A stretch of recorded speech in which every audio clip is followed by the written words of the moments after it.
Ali scrolled through his phone. The house was silent. Everyone else was asleep.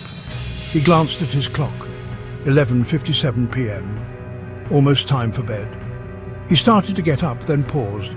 A noise, a scraping noise. It came from near his bedroom door. Ali froze. He stared at the door, his heart thumping. The door creaked open. Ali held his breath. He couldn't see anyone in the hallway beyond. "Hello?" he called out, his voice trembling. Silence. Ali slowly approached the door. He peered into the hallway. It was empty. He flicked the light switch on and off. Nothing. Strange. Ali stepped back into his room. As he did so, he saw it. A shadow. It moved quickly across the wall by the door. Ali gasped. He spun around, searching for the source of the shadow. There was nothing there. The hairs on the back of his neck stood on end. He felt a chill run down his spine. He tried to rationalize. It was just his imagination. The shadows from his phone screen playing tricks on him, but deep down he knew that wasn't true. Ali walked back over to his bed and sat down. He tried to focus on his phone again, but he couldn't shake the feeling that something was wrong. Suddenly the lights flickered. Ali's heart skipped a beat. The room grew colder, the air thick with an unnatural stillness. He felt a presence, something unseen lurking in the shadows.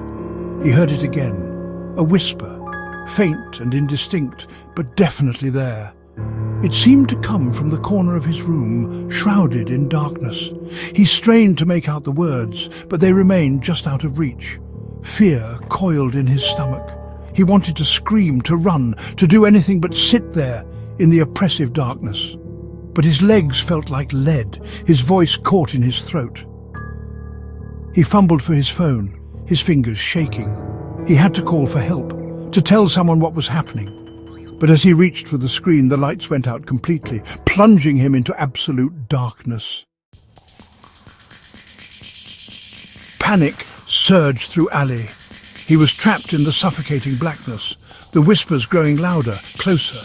He felt a cold breath on his ear, and he squeezed his eyes shut, his heart pounding against his ribs. Then, as quickly as it had disappeared, a faint light flickered back on. But it wasn't the warm glow of his bedroom light. This light was different, colder, emanated from his bathroom, its door slightly ajar. He slowly turned his head, his gaze drawn to the reflection in the mirror.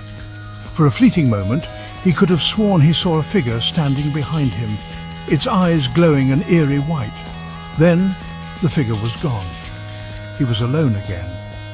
But etched onto the surface of the mirror, scrawled in what looked like blood, were three chilling words: "I'm always with you."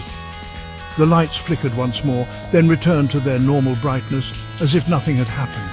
Ali remained frozen in place, his breath caught in his throat. The words on the mirror seared into his mind. He was alone, yet he had never felt more watched in his life.